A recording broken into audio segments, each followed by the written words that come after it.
निवृत्त होकर हम एकांत में मंत्र जप कर रहे हैं तो ये चार बातें नहीं होनी चाहिए मंत्र जापक में या नाम जापक में। उस समय जिस समय हम बैठे हैं, पहला, नाम जप या मंत्र जप में जो ही हम माला प्रारंभ करते हैं तो सद्गुरुदेव भगवान को प्रणाम करके मौन धारण करते हैं जब तक वो माला ना हो जाएगी।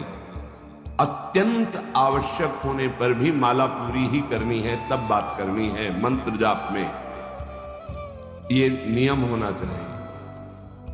अगर ऐसा नहीं है तो फिर माला पुनः आपको प्रारंभ करनी पड़ेगी, उसे पूरा करनी। बीच में रोक कर बात करके फिर आगे ये नहीं चलेगा, ये दोष माना जाता है। माला पूरी होने तक वार्ता नहीं हो सकती। बोलना बीच में पहला दोष। दूसरा, इधर उधर देख ऐसे माला जपते, मेरुदंड सीधी, नासाग्र दृष्टि ऐसे। जिसे नींद आने की संभावना है वो आंख मूंद के भजन करने मत बैठे। नहीं, कंबल या शाल ओढ़ा, आंख मूंछ ली तो माला छूट जाएगी और आपका समय व्यतीत हो जाएगा नींद में। ऐसा प्राय होता है। कठोर आसनों पे बैठ करके नींद ना आवे इसलिए नासाग्र दृष्टि रख के जप किया जाता है। उस मंत्र का ध्यान करते हुए आंख खुली हुई, बार बार पलक झपकना ऐसे ये नहीं, नासाग्र दृष्टि रखी। मंत्र जप करते हुए बोलना नहीं। जैसे 11 माला का नियम दिया है गुरु मंत्र का, तो जिनकी विशेष विशेष सेवाएं हैं, जब आपको समय मिले, जितना मिले अधिक से अधिक आप मंत्र जाप करें। जब आप आसन पे बैठकर मंत्र जाप कर रहे हैं तो बोलना नहीं है, माला पूरी होने पर ही बात करें अगर कोई अत्यंत आवश्यक है। दूसरा, इधर उधर गर्दन हिलाना, देखना ये नहीं। मेरुदंड सीधी, आंख खुली हुई, आंख मूंद के नहीं जपना। एक महाभागवत की पत्नी निरंतर भगवदाकार वृत्ति में रहती थी। उनके पति जब पूजा में बैठते तो आंख मूंद करके बैठते ध्यानस्थ। एक बार उन्होंने पूछा, प्रभु आपके आंख मूंदने और आंख खोलने में अंतर पड़ता है क्या? उनका पड़ता है। तो बोले आपकी पूजा अधूरी। हम चाहे बाहरी दृष्टि में हो या आंतरिक दृष्टि में हो, एक ही चिंतन होना चाहिए। आंख खुली हो या आंख बंद, तभी सच्चा उपासक है। तीसरा, हिलना मंत्र जाप के समय। ये कीर्तन में हो सकता है, पद गायन में हो सकता है, लेकिन मंत्र जाप के समय हिलना नहीं, ये नहीं। गर्दन घुमाना, बात करना। चौथा, हंसते हुए प्रपंच की वार्ता करना, हंसी मजाक चलना, बोलना मतलब उत्तर देना। चौथे में जो हंसते हुए प्रपंच वार्ता करना। बैठे कुर्सी में 3 लोग, माला हाथ में, प्रपंच की वार्ता। अपमान कर रहे हो माला का, मंत्र का। आप क्या कर रहे हैं? उपहास कर रहे हैं। 4 लोग जा रहे, माला सरक रहा है, बातचीत कर रहे। तो माला सरकाने से थोड़ी भगवत प्राप्ति होगी। जो माला की एक भी मन का नाम और मंत्र से खाली ना जाए, उसका चिंतन करते हुए, वो आंतरिक चिंतन को बढ़ाने के लिए माला है। माला सरकाने से थोड़ी भगवत प्राप्ति होती है। माला की मनका के सहारे से हम प्रत्येक मंत्र का चिंतन करके, उसका श्रवण करके, मनन करके, तब फिर आगे बढ़ते हैं। ये थोड़ी कि जल्दी जल्दी किसी किसी की माला को तो देखते हैं कि इतनी रफ्तार से कैसे चल सकती है। अगर हम केवल राधा नाम भी जपें तो इतनी रफ्तार से नहीं चल सकता, क्योंकि हमें लिखना है राधा राधा। फिर अष्टादशाक्षर मंत्र या 12 मंत्र। फिर इन मंत्रों को तो कैसे आप इतनी जल्दी, कैसे बिना अक्षर मात्रा दर्शन के कैसे आप मन का सरका दिए? 11 माला बहुत होते हैं।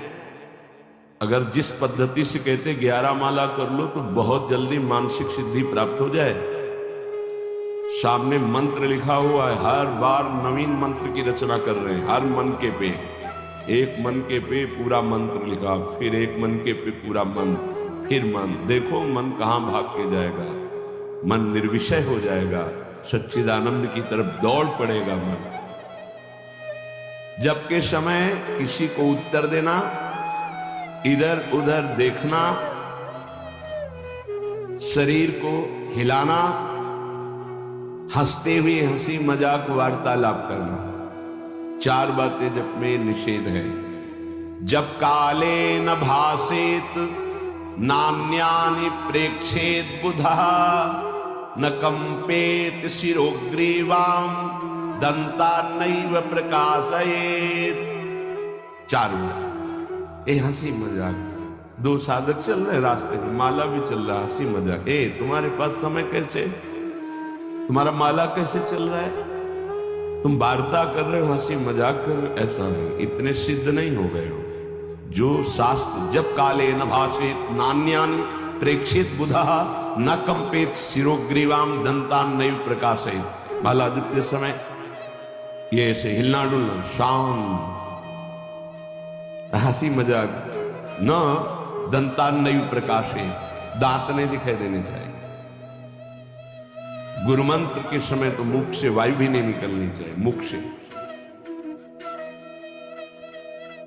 बस ये स्थिति, थोड़ा दांतों के बीच में जगह है, जिह्वा का अग्रभाग ऊपर के दांत के जोड़ पे है, हल्की सी नाक की श्वास से मंत्र का उच्चारण है, उसी का श्रवण है, और नेत्रों से दृष्टि में हम देख रहे हैं, और मंत्राकार वृत्ति कर रहे हैं। प्रभु के मंगलमय नाम उच्चारण करने से करोड़ करोड़ जन्मों के पापों का नाश होता है, ऐसा शास्त्र और ब्रह्म ऋषियों ने निश्चय किया है। भगवान का नाम उत्तम श्लोक है, पवित्र कीर्ति है। जो नाम जप करता है वो पवित्र कीर्ति वाला हो जाता है, वो उत्तम श्लोक भगवान को प्राप्त कर लेता है, भगवत स्वरूप हो जाता है। इस मार्ग में चलने वाले उपासक से, चाहे वो ज्ञान मार्ग का हो या भक्ति मार्ग का हो, कोई पाप बन जाए तो शास्त्रोक्त प्रायश्चित करने की आवश्यकता नहीं है। जैसे कृच्छ व्रत, चंद्रायण व्रत, बड़े बड़े कठोर व्रत पापों का प्रायश्चित करने के लिए है, वो केवल नाम जप, नाम कीर्तन अपना बढ़ावे, उसी से सारे प्रायश्चित हो जाएंगे। जप करने वाले को अन्य प्रायश्चित करने की आवश्यकता नहीं है।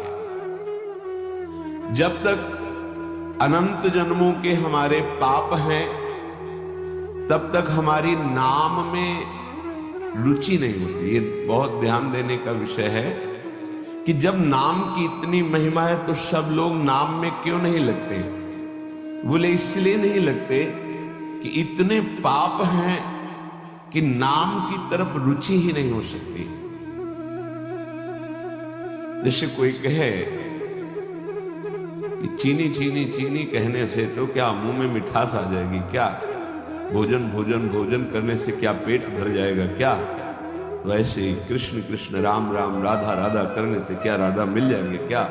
बड़े तर्क होते ना दिमाग में। वो जड़ वस्तु है, वो न पहले थी न बाद में रहेगी, बीच में भी उसकी सत्ता नहीं है। नासतो विद्यते भाव।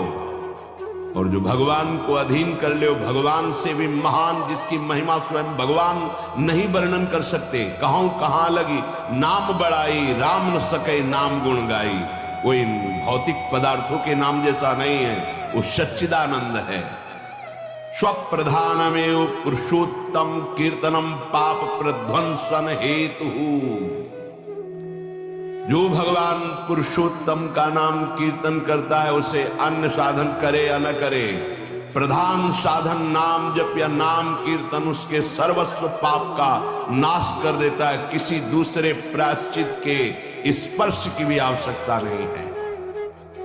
केवलमेव हरि कीर्तनम कृष्ण पापक्ष हेतु नान्य समुचितम नतरा मन्यांग भूतम।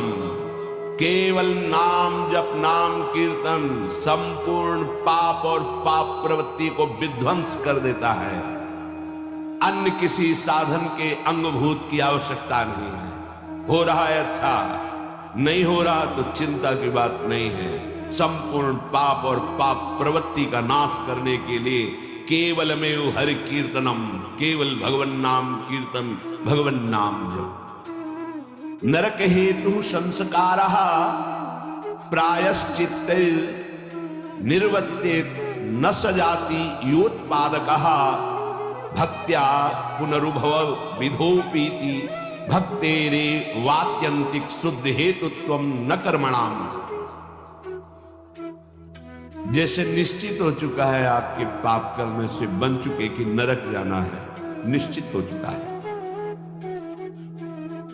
अब उसको मिटा सकता है तो केवल नाम जप मिटा सकता है, दूसरा कोई साधन नहीं। न कर्मणाम, कोई ऐसा कर्म नहीं कि तुमको रोक सके नरक जाने से। ऐसे आचरण बन गए तो बोले नरक का हेतुभूत जो कर्म हुआ, जो पाप जमा हुए, उसमें भस्म करने के लिए और भी प्रायश्चित हो सकते हैं, लेकिन उसकी जो वासना है, जो संस्कार है, जो पाप प्रवृत्ति है, वो किसी में नष्ट करने की सामर्थ्य नहीं, किसी कर्म में, वो केवल नाम जप में है। नाम बड़े बड़े पापों को विध्वंस करके पाप की वासना, संस्कार, प्रवृत्ति का नाश कर देता है। संस्कार निवृत्त हो जाना एक बहुत कठिन बात है, पाप निवृत्त होने के तो बहुत साधन बताए गए हैं। अतः एकमात्र नाम जप, नाम कीर्तन पाप प्रवृत्ति, पाप संस्कार, संस्कारों की निवृत्ति कर देता है। अत्यंत शुद्धि साधन मावृत्ति गुणकम कृष्ण कीर्तनम अत्यंत शुद्धिश्च सह वासनाभि पापानां परिचयः भविष्यद्भि पापैरनुपश्लेषः फलमावृतिः प्रारब्ध परिचये च युक्तमेवावृत्तोपेक्षणम्। यदि बार बार नाम की आवृत्ति की जाए, राधा राधा राधा राधा, बार बार श्री कृष्ण कीर्तन किया जाए, नाम जप किया जाए, तो किसी अन्य साधना से जो शुद्धि नहीं होती, वो बहुत जल्दी ये नाम जप से, नाम कीर्तन से होती है। वासनाओं के साथ समस्त पापों का नाश हो जाना अत्यंत शुद्धि है। भविष्य में कभी किसी पाप का संपर्क जो भूल से, चूक से, कुसंग से, उपासक से बन जाता है, वो तत्काल भस्म हो जाता है। तत्काल इतनी भीषण जलन प्रायश्चित पैदा होती है कि उसके लिए नहीं कि अभी का पाप शाम तक भी टिक पाएगा, नहीं, तत्काल प्रायश्चित होता है। नाम जप से तत्काल ग्लानि, इतनी जलन जो भस्म हो जाता है। और अगर उपासक चाहे तो प्रारब्ध का क्षय भी कर देगा। प्रारब्ध अर्थात जो शरीर भोग निश्चित हो चुका है, ऐसा न समझे कि नाम जापक भजन करने वाला प्रारब्ध क्षय नहीं कर सकता। हर रोग को नष्ट करने की सामर्थ्य है, पर वो अपने नाम जप की जो आवृत्ति कर रहा है, अव्यावृत भजना, बार बार नाम जप कर रहा है, वो आराध्य देव के विधान को जानकर सुखी होने वाला उपासक हो जाता है। पाप क्षय हुआ, पाप की प्रवृत्ति का नाश हुआ, आगे भूल चूक से पाप हो जाए उसका भस्म करने की सामर्थ्य उसमें, प्रारब्ध को क्षय करने की सामर्थ्य होते हुए भी भक्त अपने प्रारब्ध को क्यों भोगता है? क्योंकि वो उस भजन से अपने आराध्य देव को प्रसन्न देख करके, मन जहां है सावई मना कृष्ण पदारविंद, अब उसे प्रारब्ध कोई दुखद नहीं लगता, अपने स्वामी का मंगल विधान लगता है, वो उसे सहज में भोग लेता है। यदि चाहे तो उसे तत्काल भस्म कर दे प्रारब्ध को।